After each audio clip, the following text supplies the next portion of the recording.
मंडळी, स्टार प्रवाहावर येत्या 18 मार्चपासून 2 नवीन मालिका प्रेक्षकांच्या भेटीला येणार आहेत। यामध्ये शिवानी बावकर आणि आकाश नलावडे यांची प्रमुख भूमिका असलेली साधी माणसं ही मालिका येत्या 18 मार्चपासून संध्याकाळी 7 वाजता प्रेक्षकांच्या भेटीला येणार आहे। तर रेश्मा शिंदे आणि सुमित पुसावळे यांची प्रमुख भूमिका असलेली आणि बरीचशी स्टारकास्ट असलेली घरोघरी मातीच्या चुली ही मालिका येत्या 18 मार्चपासून संध्याकाळी 7:30 वाजता स्टार प्रवाहावर प्रेक्षकांच्या भेटीला येणार आहे।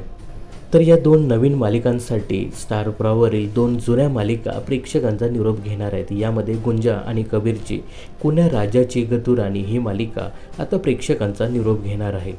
तर स्टार प्रवाहाने अजूनही या मालिकेच्या संदर्भात कोणतीही अपडेट दिलेली नाही आहे आणि या मालिकेचा अजूनही टाईम स्लॉट चेंज केलेला नाही आहे। त्यामुळे आज 7 वाजता या मालिकेचा शेवटचा एपिसोड प्रसारित होणार आहे।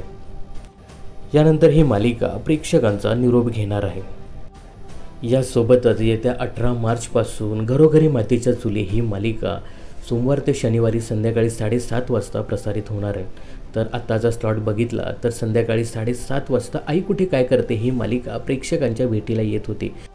या मालिकेचा सुद्धा आज शेवटचा भाग प्रसारित होणार आहे। येत्या 18 मार्चपासून ही मालिका दुपारी 2:30 वाजता प्रेक्षकांच्या भेटीला नव्या रूपात येणार आहे। तर येत्या 18 मार्चपासून आई कुठे काय करते या मालिकेचे दुसरं पर्व प्रेक्षकांच्या भेटीला येणार आहे। या मालिकेमध्ये अरुंधतीचा नवीन प्रवास प्रेक्षकांना पाहता येणार आहे। आता या नवीन प्रवासामध्ये बरेचसे कलाकार हे प्रेक्षकांचा निरोप घेणार असून त्या जागेवरती नवीन कलाकार येण्याची शक्यता आहे। तर स्टार प्रवाहावरील कुण्या राजाची गतुराणी आणि आई कुठे काय करते या मालिकेचा आज शेवटचा भाग प्रसारित होणार आहे।